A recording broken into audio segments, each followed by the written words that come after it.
Welcome back to the Marvel Movie Minute, a daily podcast in which we explore the films of the Marvel Cinematic Universe, 1 minute at a time. In this, our 5th season, we are looking at Joe Johnston's 2011 film Captain America, The First Avenger. I'm Andy Nilsson from the True Story FM Entertainment Podcast Network. And I'm Pete Wright, and I'm in it for the Army hecklers. Today we're talking about minute 118, which begins with Stark's engineer Kevin Millington and ends with Chief Lighting Technician John Higgins. Johnny boy. Back on the show, it's Tommy. Hello, Tommy. Hello, it's a pleasure to be here. Day 3. Boy, oh boy. Day 3, and this is just all credits. We just have pages and pages of credits and names and so much stuff going on here. We're kicking, and we're all getting punchy already. It's only Wednesday. Yep. We start, we're still in the credits, and this is Day Players, Stark's engineer, and we go through the end with S.H.I.E.L.D. agent Amanda Rigetti. And Pete, in here we have Hydra Lieutenant Peter Stark. Is this my chance? Is this my chance to shine? This is your chance. How many Peters are there in the theater? So we're going by Peter. I can search for Pete separately, but yes, right now, Peter. How many Peters? Wow. I'm going to say 27. 27 Peters. I'm going to go less because there haven't been any yet. That's true. So I'm going to say 16. Lock it in. Pete, how many did you say? 27? Yes. There are 26. No, there aren't. Peter! No, there 26. aren't. What? You were so close. Yes. Wow. 26 Peters. Pete is on the board. Now, how many Petes are there? I don't play this game. Goodness. So there are, I don't know. Is Pete, I like to think that that Petes are a rare and special breed. Oh. And so probably I'm going to say there are 15. I'll allow it. You're going to go with that. There are actually more people who go by Pete than Peter. There are 38 Petes. Wow. Interesting. They're not dime a rare dozen, and special. They're a dime a dozen. This did not go in my favor. Okay. Did not. But you did fine. All right. In the context of silly guess the number of names and credit game shows, you did fine. You're doing fantastic. You did great. All right, so we go from the cast, and then we have our dancers and our drummers from the USO show, and then we get into stunts. And just a big shout out to all the stunt people.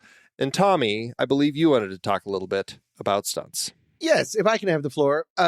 There is a big group of stunts, and there's so many stuntmen, they have to list them sideways. Like not in a row, but like all across the thing. And then later on, there are utility stunts. Correct. And a whole huge other group of people. What's the difference, do you think? I didn't want to look it up because I wanted to see if you guys knew what there's stunts and utility stunts. Right. The utility stunt, I believe, Pete, correct me if I'm wrong, because I know you don't. No, you're not going to let me do that. My recollection of the utility stunt performers is they are basically actors also. So they are the ones who are dressed up like a Hydra trooper and taking the punches or doing a backflip or whatever, landing on a bag, that sort of thing. They're not necessarily, they don't have a role. It's just somebody who is actually in the film. Whereas a stunt performer is somebody who is like helping put together all the stunts. They might be performing the stunt, but they're not necessarily, now that I'm saying that, I think that they all are in the film, but the utility stunt players, I think, just don't get credited as a particular role. Okay, so here's the thing. This is from Todd Vaziri, who is, he worked on Transformers and Avatar and Rogue One. Great. He is a special effects guy, and somebody asked a question about what are utility stunts on Twitter. Uh-huh. And never mind, there's no good answer. He's just asking the question, and it is a straight up feed of like people drinking a hot cup of authoritarianism on Twitter right now. And there are some jokes about scissors, tape measures, and folding papers. That is not great. However, thanks to Dank on Twitter, who says stunt payroll services tip of the week. There is a stunt categories, according to SAG-AFTRA, the utility categories on contract are utility stunt, stunt double, stunt driver, and stunt coordinator. There are no other categories. And so for SAG-AFTRA, if you're a stunt person, you're a utility stunt person. If you're working as a stunt rigger, you're a utility stunt contract or a stunt coordinator Schedule K contract. You wanted to know all this. So that's actually really interesting because it seems like according to the contract status on SAG-AFTRA, there is no appreciable difference to utility stunts versus other stunts. Yeah, we just keep searching and coming up with, who knows who's actually typing these things. Yeah. But I'm seeing now that a stunt performer or stunt actor, somebody credited as stunts, is a performer who also acts, not always with dialogue, but it does include physical work and a larger on-screen appearance. A utility stunt player is somebody who is a stunt performer who acts on screen but has no specific role. Interesting. Okay. So they're very much more like the background people. Set somebody on fire and watch them run through the background, kind of a stunt player. Right. That would be a utility stunt player. This is the screenshot that Todd Vaziri was watching is a screenshot of the end credits to Planes, Trains, and Automobiles, where there are 2 stunt drivers and 2 utility stunt players, and there are 4 different people. Huh. And that just makes me laugh while watching Captain America, where there are 2,000. Yeah, so many. So many, yes. So we go through the stunt credits, and then we have stand-ins. And then, of course, that's where we get the Based on Marvel Comics by Joe Simon and Jack Kirby. So shout out to them, of course. Then we get into some audio. We have our supervising sound editor and re-recording mixers. We love our re-recording mixers, Pete. Mm-hmm. And how, Andy? And how, Andy Nelson. And then just waiting to drop it yourself when you do it. I know, I have to.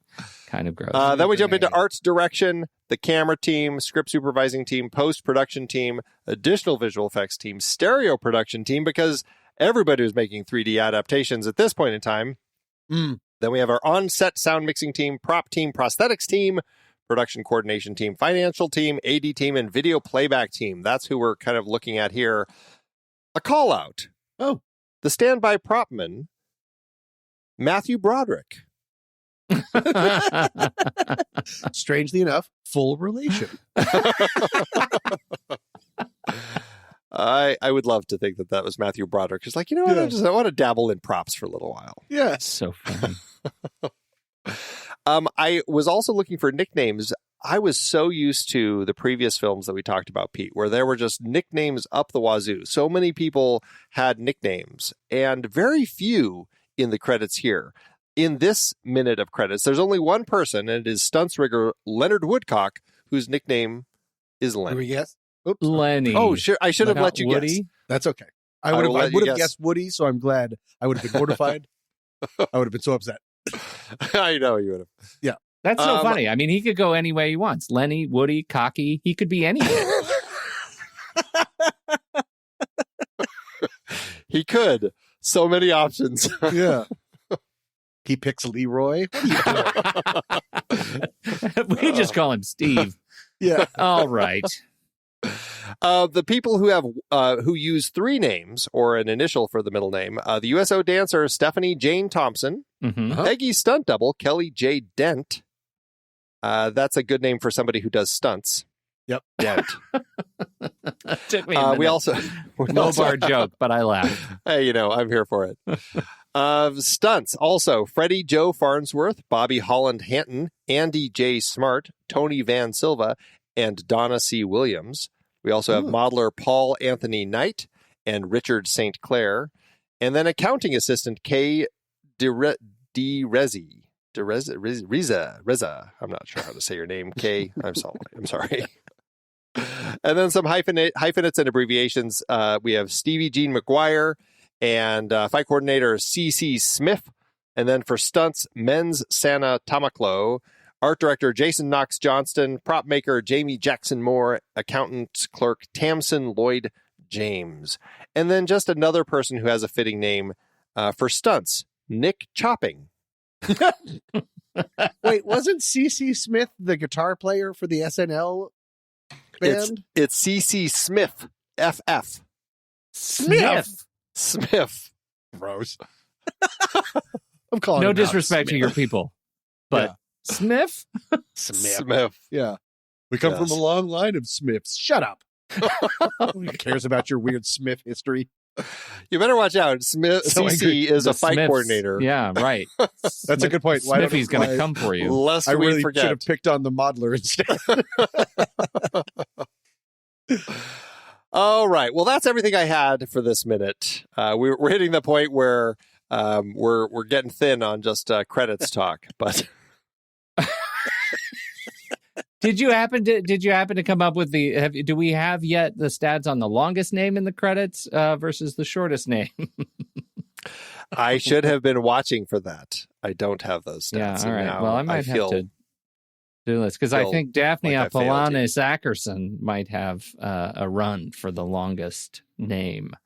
That's a good long name. I take it back. I can probably very easily, using my spreadsheet that I, of course, created. Stephanie Jane Thompson has a very long name. Because she's Jayne. She's just jamming extra letters, silent letters in her name. And then she has 4 M's and a silent Q. There is. And then don't forget the number 3 is in there at some point. Let me change the font to Courier, because the great thing about Courier you need a monospaced font.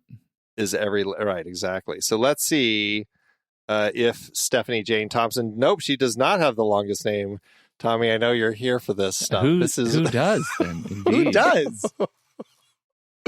Well, we will have a third, but not with Tommy, but not quite long enough. Wait, is it Anne Mikey Loomis Hutchins? Oh. Hold on. Just as long as it's not that Smiff bastard. Catherine Renee Jones? George Keitenbrunner. It is actually Christopher Django Johnston. Oh, is Django a nickname, spelled though? like the movie? Like the movie, yep. Extra D.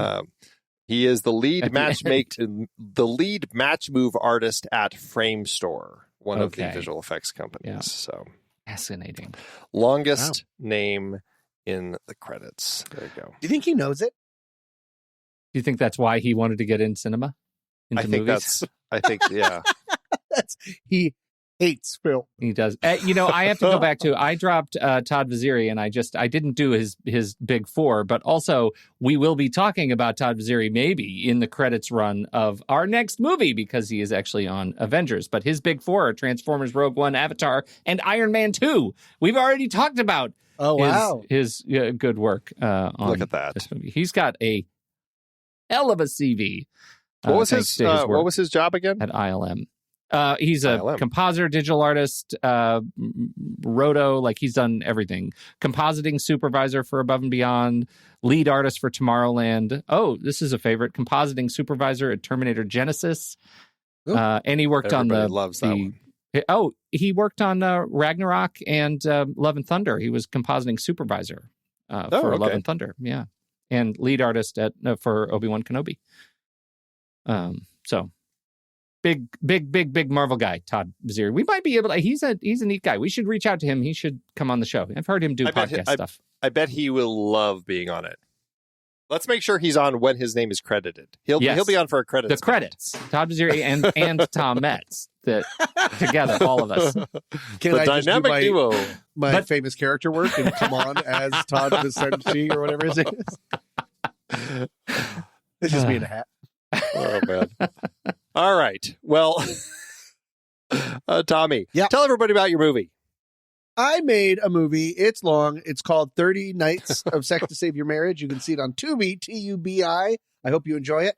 And right now I'm out in film festivals with my first short horror film called Static.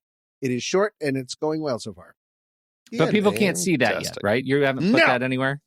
Correct. It's why are you so hostile about it? It's really hostile. Is that how film works? I make a movie and then get mad at people when they ask to watch it. It's one for me and that's it. It's not one for me, one for them. It's one for me and get out. All right. Well, check out Tommy's feature film, which you can find on Tubi, as he did point out. We'll be back tomorrow to talk about Minute 119. So, Pete, thanks as always. Tomorrow, maybe we'll find out what Nora Mulrooney does. Until next time, true believers.